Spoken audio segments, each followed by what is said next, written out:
The government goes on a mission to bring down the mob. But it can't stop mafia boss John Gotti. Not guilty. Now, the pressure is on the FBI. The only way you're going to put him in jail, you have to capture his discussions. The payoff is big when Gotti is finally caught on tape. And then he's betrayed by his underboss. We played chess, and he lost. It took them 7 rats that killed 100 people to finally frame me. The questions and answers behind the battle to bring down John Gotti. Next on The Final Report.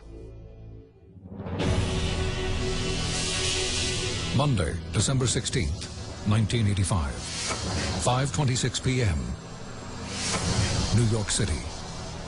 As the first day of the work week draws to an end, the sounds of semi-automatic gunfire shatter the evening rush hour. Outside a restaurant called Spark Steakhouse, 4 gunmen pull off a bold murder. They ambush 2 men getting out of a car. The victims are each hit 6 times. The killers then disappear into the crowd. The crime raises the first of many questions to be investigated by The Final Report. Why would anyone stage a double murder in such a public place? The killings happen in the heart of New York City, in Midtown Manhattan, on East 46th Street. When police arrive, they find the bodies of 2 men lying in pools of blood next to their town car. Where were they hit?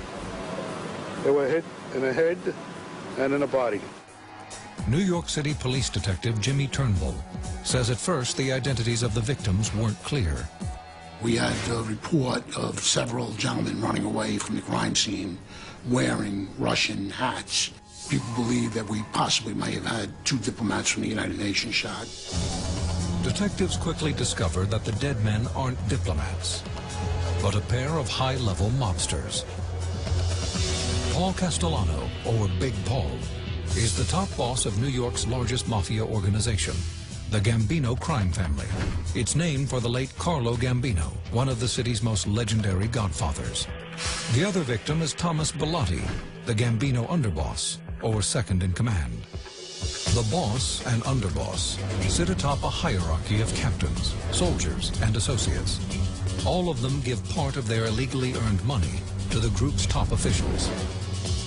New York has 5 powerful mafia families: Gambino, Genovese, Bonanno, Lucchese, and Colombo. They are part of a secret organization with influence in at least 25 states across the country. It's known as Cosa Nostra, which means our thing.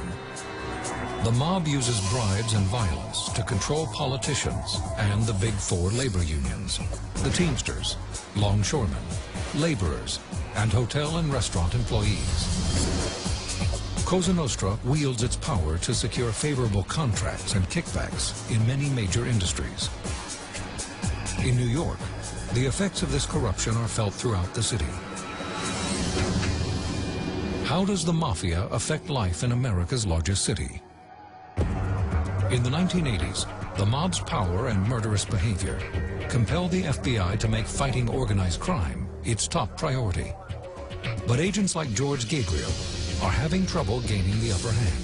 They were a serious threat, and a lot of violence was being conducted by them. There were bodies all over the place, especially in the 80s, early 80s.